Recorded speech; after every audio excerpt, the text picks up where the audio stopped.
En este video vamos a ver los distintos sistemas cambiarios que puede adoptar una economía. Veremos cómo influye sobre el mercado de cambios en función de un superávit en la balanza de pagos. Nos piden indicar las consecuencias de este saldo sobre el mercado de cambios. Nos pide diferenciar los efectos en los siguientes tres casos: si el sistema de tipo de cambio es flexible, si es fijo o si es de flotación sucia. Comenzamos con el sistema de tipo de cambio flexible.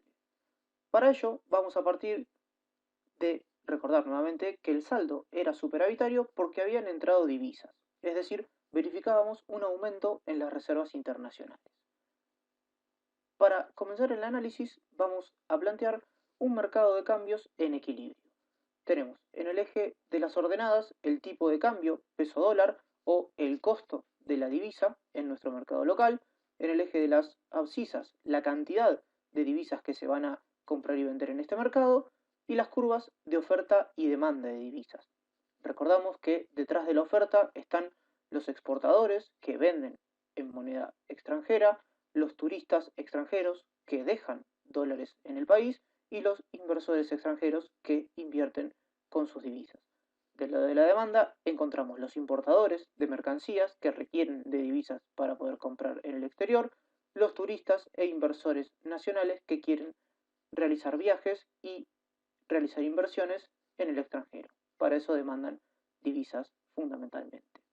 De la interacción entre estas dos funciones encontramos el tipo de cambio de equilibrio y la cantidad de divisas transadas en este mercado que equilibran justamente estas dos ecuaciones. ¿Qué sucede a partir de este aumento de las reservas internacionales? Independientemente del sistema de tipo de cambio que estemos trabajando, lo que vamos a corroborar cuando hay un aumento de las reservas internacionales es que hay un aumento en la oferta de divisas. Independientemente del sistema de tipo de cambio que se trate, como están entrando divisas, vamos a corroborar que a cualquier tipo de cambio va a haber una mayor cantidad de dólares en este caso para operar. Por tanto, siempre que haya un saldo superavitario, vamos a corroborar un aumento de la oferta de divisas. La consecuencia que tiene este aumento en la oferta de divisas es que se aprecia la moneda local.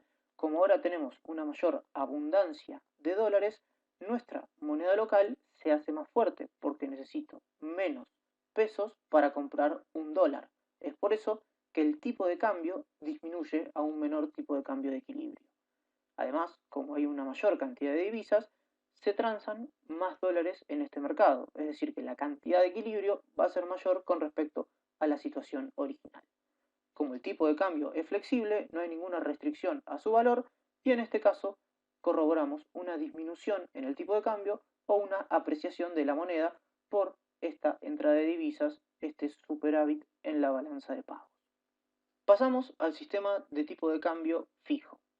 Partimos nuevamente de nuestro equilibrio en el mercado de divisas, pero en este caso puntual, este tipo de cambio de equilibrio va a estar fijado por la autoridad monetaria. Es decir, que vamos a tener por ley determinado cuál debe ser el tipo de cambio. En este tipo de sistemas, el rol del Banco Central es mantener el tipo de cambio en su valor con operaciones que eleven o disminuyan el tipo de cambio según la situación lo requiera. Partimos de este equilibrio nuevamente donde oferta y demanda se equilibran al tipo de cambio fijado por la autoridad monetaria y nuevamente observamos que con el saldo superavitario de la balanza de pagos tenemos un aumento de la oferta de dólares. Nuevamente esto llevaría a que el tipo de cambio tenga que disminuir, llevaría a la apreciación cambiaria que veíamos anteriormente.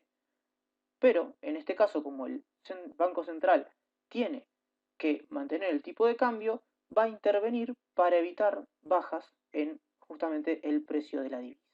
¿Cómo lo hace?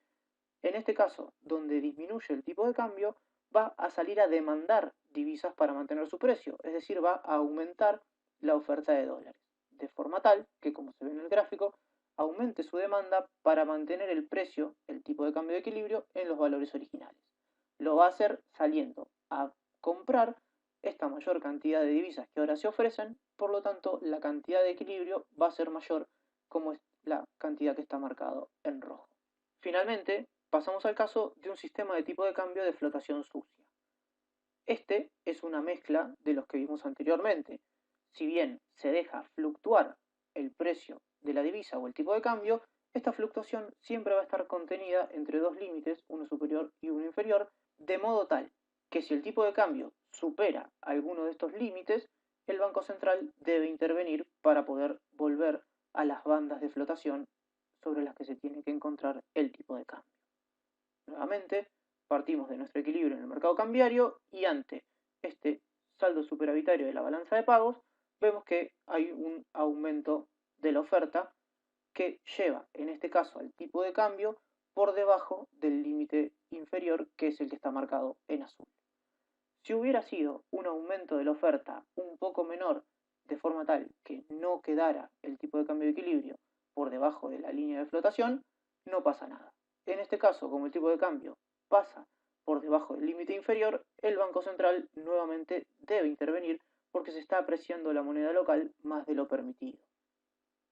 Nuevamente, pasará el Banco Central a aumentar su demanda de dólares de forma tal de sostener el tipo de cambio y llevarlo hasta el límite inferior de las bandas de flotación, que es el valor mínimo que puede tener el tipo de cambio en este sistema de flotación administrada del tipo de cambio. Nuevamente, como hay más dólares en esta economía que tiene un saldo superavitario de balanza de pagos, la cantidad de equilibrio que se va a transar en el mercado va a ser mayor y el tipo de cambio va a haber disminuido justo hasta el límite que plantea este sistema de bandas de flotación. El siguiente punto nos pregunta por qué se dice que un sistema de tipo de cambio flexible autorregula el saldo de la balanza de pagos. Para contestar esta pregunta tenemos que recordar cuáles son los determinantes básicamente de las exportaciones y de las importaciones. El componente más importante que define estos dos flujos es el tipo de cambio, con una relación directa para las exportaciones e inversa para las importaciones.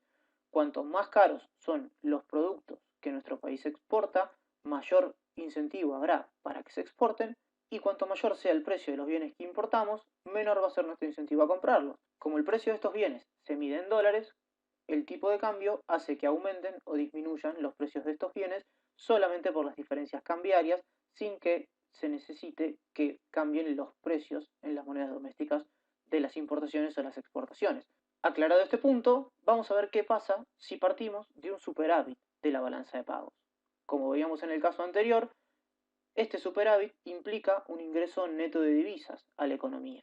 Ello lleva a apreciar la moneda, es decir, que se va a disminuir el tipo de cambio, lo cual va a hacer más baratas las importaciones y va a hacer que valgan menos nuestras exportaciones.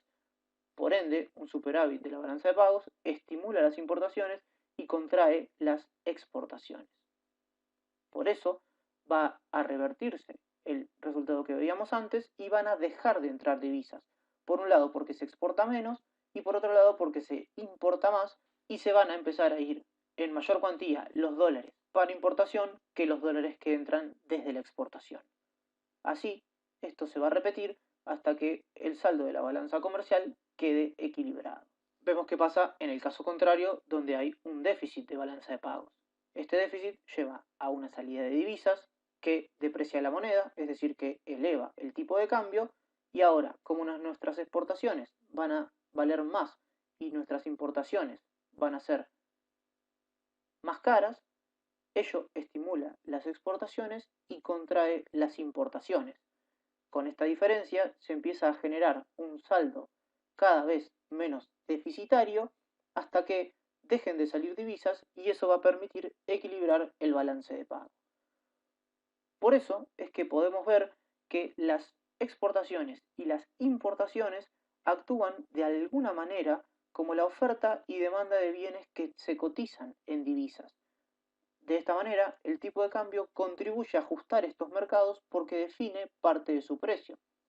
Cuando el tipo de cambio se eleva, las importaciones se hacen más caras y aquellos agentes que demandan importaciones compran menos importaciones, por tanto, dejan de demandar divisas, y lo mismo ocurre con las exportaciones. Cuando aumenta el tipo de cambio, nuestras exportaciones se hacen más valiosas para nosotros y además se hacen más baratas para el resto del mundo, por lo tanto se estimulan el flujo de exportaciones hacia el exterior y ello lleva a que ingresen divisas. Con un sistema de tipo de cambio fijo, este mecanismo no tiene lugar porque independientemente del salto de la balanza comercial, el Banco Central siempre va a tener que intervenir para tener el tipo de cambio en el mismo nivel y este mecanismo no puede ocurrir.